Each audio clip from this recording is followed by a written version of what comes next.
Շատ մեծ գումարներ ուղղակի թալանվեցին պետբյուջեից եւ նաեւ այդ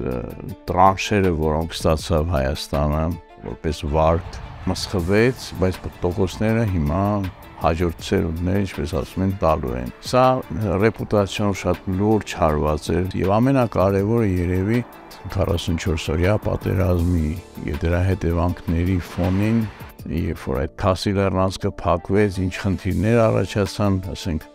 Երևանից Կապան գնալու այդ դեպքում ոչ մի խնդիր չէր լինի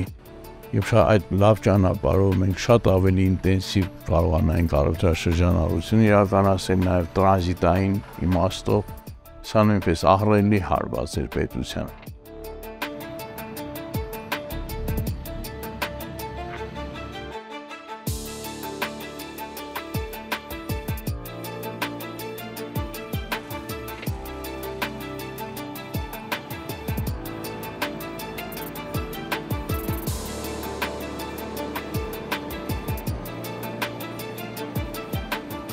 Կանխարգելումը դա հենց վերահսկելն է աշխատանքները։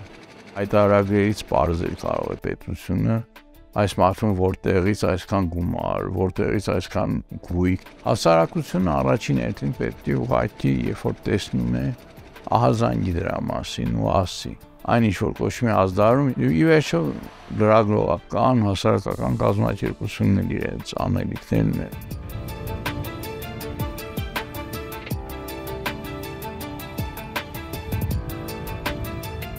Բոլորի մոտ կա գայթակղություն, եթե ես իշխանություն ունեմ,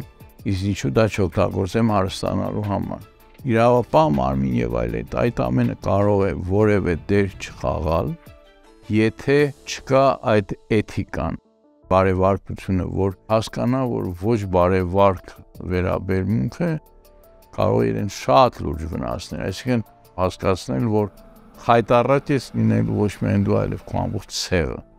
Դա առաջին։ Երկրորդը ոչ միայն խայտառակ ես լինելու, այլև շատ երկար նստելու ես։ Այս սա երբ որ հասարակության մեջ սկսի զարգանալ, այդ դեպքում արդեն բավականին էֆեկտներ կլինեն։